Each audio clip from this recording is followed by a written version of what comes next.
अस्सलाम वालेकुम गाइस। आज की इस वीडियो पे हम जानेंगे कि लद्दाख के जो एसएससी के पोस्टर्स निकले हैं उसकी फॉर्म को किस तरह फिल किया जाए। आप डायरेक्टली किस तरह अपने फ़ोन से वो फॉर्म मतलब जो जिस पोस्ट का भी आपको फॉर्म भरना है वो किस तरह भराओगे। सबसे पहले आपको अपने क्रोम ब्राउज़र पे जाना है गाइस। उसके बाद यहाँ पे टाइप करोगे ssc.nic.in। उसके बाद सर्च करोगे। अब यहाँ पे आपको दिख रहा होगा यूज़र नेम या रजिस्ट्रेशन लॉगिन करने के लिए। अगर आपने पहले से अगर कोई अकाउंट बना के रखा है एसएससी के अंदर आप रजिस्टर हो तो यहाँ पे अपना रजिस्ट्रेशन नंबर और पासवर्ड डाल के फिर ये कैप्चा डाल के ये वाला कैप्चा डाल के आप डायरेक्टली लॉगिन कर सकते हो। अगर आप न्यू यूज़र हो तो यहाँ पे न्यू यूज़र के लिए रजिस्ट्रेशन नाउ पे टैप कीजिए। रजिस्ट्रेशन नाउ टैप करने के बाद ये फॉर्म फिल कीजिए। जैसे कि आपको आधार नंबर यहाँ डालना होगा।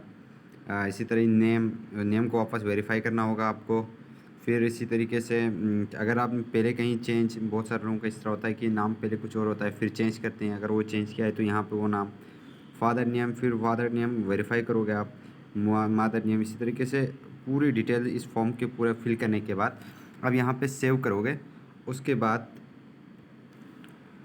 इस पूरे फॉर्म को फिल करने के बाद सेव करोगे तो सबमिट हो जाएगी। यहाँ पे जो है यहाँ रोल नंबर जहाँ दिख रहा है यहाँ पे आप देख सकते हो वेरीफाई एग्जामिनेशन बोर्ड। आपको अपनी एग्जामिनेशन बोर्ड डालना है और उसके बाद यहाँ जो रोल नंबर डालोगे वो आपके 10 के मार्कशीट पे जितना मतलब जो आपका रोल नंबर होगा वही रोल नंबर आप यहाँ पे डालोगे। मैं डाल के दिखाता हूँ आपको। अब ये पूरा फॉर्म फिल करने के बाद मेरा एक्चुअली मैं पहले से ही रजिस्टर्ड हूँ तो मैं दूसरी बार इस फॉर्म को फिल नहीं कर सकता हूँ। जैसे कि मैं तो पहले से ही रजिस्टर्ड हूँ तो आप जो पहले से रजिस्टर्ड आप जब ये फॉर्म फिल करोगे उसके बाद यहाँ पे सेव पे आप टैप करोगे। यहाँ सेव आपको नज़र आ रहा होगा, सेव पे आप टैप करोगे। टैप करने के बाद आपको और एक फॉर्म मिलेगी, उस पर नॉर्मली पूछते हैं कि जेंडर यही सब आपको फिर से वापस वेरीफाई करना होता है। उसके बाद आपकी फ़ाइनल रजिस्टर हो जाती है। मैं ऑलरेडी रजिस्टर्ड हूँ तो सुधा मैं डायरेक्टली लॉगिन हो जाता हूँ। तो ये मेरी लॉगिन आईडी और ये है पासवर्ड। मैं कैप्चा इंटर करता हूँ। यहाँ पे कैप्चा है मेरे पास small U Y, capital Z, capital L और स्मॉल एच। अब ये कैप्चा इंटर करने के बाद हम कैप्चा इंटर करने के बाद हम सीधा लॉगिन पे टैप करेंगे। उसके बाद एसएससी के मेन पेज के अंदर हम पूछेंगे। फिर यहाँ पे आपको दिख रहा होगा सिलेक्शन पोस्ट लद्दाख 2020 और यहाँ पे आपको अप्लाई करना है तो आप यहाँ से जाकर डायरेक्टली अप्लाई कर सकते हो। अगर आपने पहले अप्लाई किया है और उसका प्रिंट आउट आपको चाहिए तो यहाँ पे प्रिंट आउट पे आप जाकर निकाल सकते हो। अगर आपको अप्लाई करना है तो डायरेक्टली यहाँ से अप्लाई पे टैप कीजिए। उसके बाद यहाँ से जो फॉर्म आपने पहले फिल किया था वो फॉर्म के पूरे डिटेल्स यहाँ पे होंगे, जैसे कि name, father name, mother name, date of birth आपकी, जेंडर, एज आपकी, एक्चुअल एज कितनी होती है, कैटेगरी आपकी कौन सी है, डिसेबिलिटी है कि नहीं है, सिटीजनशिप, ये पूरे चीज़ आपको ऑलरेडी मेंशन होते हैं।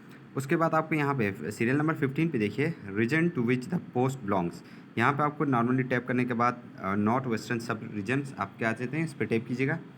उसके बाद आपको यहाँ पे किस पोस्ट को आप भराना चाहते हैं, किस पोस्ट के लिए भराना चाहते हैं। आपको जो फॉर्म जो पीडीएफ पे निकली है, जो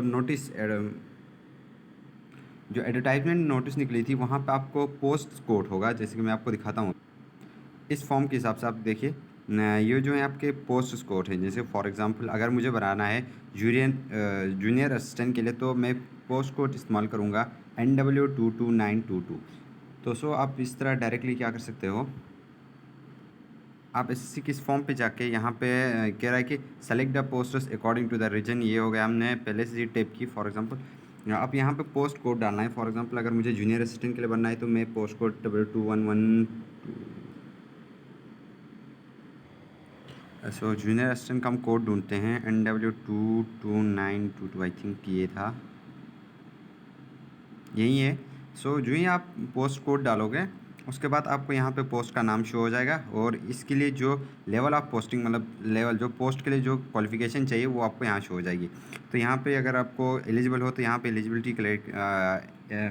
पे आप क्लिक करोगे। अगर आप एलिजिबल हो तो इस कीजिए। उसके बाद आप एग्जामिनेशन सेंटर डिसाइड कीजिए। आप 3 सेंटर रख सकते हो, जैसे कि फॉर एग्जाम्पल मैंने पहले से रखा हुआ है। यहाँ पर आप टाइप करोगे तो एग्जामिनेशन सेंटर दिखेगा। मेरा एक NRR जम्मू, NRR श्रीनगर और यहाँ पे टैप करोगे आप तो दूसरा ऑप्शन और तीसरा ऑप्शन। उसके बाद अगर आप मतलब पहले किसी पे सर्विस करते हो तो जैसे आप लोग पहले से जॉब पे हो तो यहाँ पे येस टैप करोगे, अगर नहीं हो तो नो करोगे। सो इसी तरीके से आप इस फॉर्म को फिल कीजिए। फिल करने के बाद फाइनली आप यहाँ पे अगर आप चेक करना चाहते हो कि क्या आप इस पोस्ट के लिए एलिजिबल हो कि नहीं, यहाँ पे एलिजिबिलिटी क्राइटेरिया यहाँ पे शो होगा। जैसे ग्रेजुएशन फॉर एनी, इस पोस्ट के लिए ग्रेजुएट होना चाहिए हर एक किसी भी यूनिवर्सिटी से मैक्सिमम, इस तरह के से ये पूरे क्राइटेरिया आप पढ़ सकते हो। तो यहाँ क्लिक करोगे, उसके बाद किस सब्जेक्ट से आपने ग्रेजुएशन की, उसके बाद आपकी अगर ग्रेजुएशन से भी अब वो आपने पढ़ के रखा है तो वो यहाँ पर टैप करोगे। फॉर एग्ज़ाम्पल अगर आपने कुछ भी बड़ी क्वालिफ़िकेशन ग्रेजुएशन बड़ी की है तो वो आप यहाँ पे टैप करोगे और उसके बाद यहाँ पे आपको अपना फ़ोटो और सिग्नेचर अपलोड करना होगा। लेकिन फ़ोटो और सिग्नेचर आपका JPEG या JPEG या JPG फॉर्म पे होना चाहिए। मीन्स जो उसकी साइज़ होगी वो 3.5 सेंटीमीटर और 4.5 सेंटीमीटर के साइज़ होगी, जो मतलब लेंगे तो ब्रेड जो होगी। और जो साइज़ होगी मिनिमम साइज़ आपकी 20 KB और मैक्सिमम आपकी 50 KB होगी आपके फ़ोटो के लिए। सिग्नेचर के लिए ये आपको शो करना है। उसके बाद आप नॉर्मली यहाँ पे और जो आपकी फ़ोटो होनी चाहिए वो आपकी कम से कम 11/2/2022 के बाद की फ़ोटो होनी चाहिए, उससे पहले की फ़ोटो नहीं चलेगी। तो सो यहाँ पे आप फ़ोटो अपलोड करोगे और यहाँ पे पूछते हैं कि whether the photography has been taken on या आर आफ्टर 11/2/20। उस पर आपने अगर ये 11/2/2022 के बाद लिया है तो ये स्टेप कीजिए। उसके बाद यहाँ पे आई एग्री पे टैप करोगे। उसके बाद आप यहाँ पे कैप्चा एंटर करोगे। कैप्चा एंटर करने के बाद यहाँ पे आप इस तरह कैप्चा एंटर कीजिए। नॉर्मली कैप्चा एंटर करते हैं हम TQZAR। उसके बाद यहाँ पे प्रीव्यू पे आप एक बार क्लिक करोगे, फिर चेक कीजिए और यहाँ पे ये कह रहा है कि ये वाला क्राइटेरिया आप सिलेक्ट कीजिए। उसके बाद आप प्रीव्यू कीजिए। अगर नहीं होता है तो वापस से चेक करते हैं हम। करेगा कि प्लीज़ सिलेक्ट मीडियम आपको सिलेक्ट करना है, किस मीडियम पे आप मतलब इसके लिए शायद आई थिंक कंप्यूटर की प्रॉब्लम आ जाए और उसके लिए जो स्किल टेस्ट होगी वो आपकी ज़बान पे दोगे। यहाँ से आप सेलेक्ट करोगे, उसके बाद आप यहाँ से प्रीव्यू लोगे और प्रीव्यू लेने के बाद ये आपकी फ़ाइनल फॉर्म एक बार चेक करोगे आप। उसके बाद यहाँ पे आप देख सकते हो सबमिट पे क्लिक कीजिए और जो ही सबमिट पे आप क्लिक करोगे यहाँ पे नोटिफिकेशन आई थी, you can not edit after. Final submit होने के बाद आप ऐड नहीं कर सकते हो। अगर आपने पूरा मतलब पहले अपनी फॉर्म को पूरा चेक कीजिए, अगर सब कुछ सही है तो आप ओके टैप कीजिए। मैं एलिजिबल नहीं हूँ इस पोस्ट के लिए बिकॉज मेरी क्वालिफिकेशन ग्रेजुएशन नहीं है, सो मैं कैंसिल टैप करता हूँ। सो आज की वीडियो में इतना ही। आई होप कि आपको समझ आया होगा किस तरह आप भरा सकते हो। So thank you.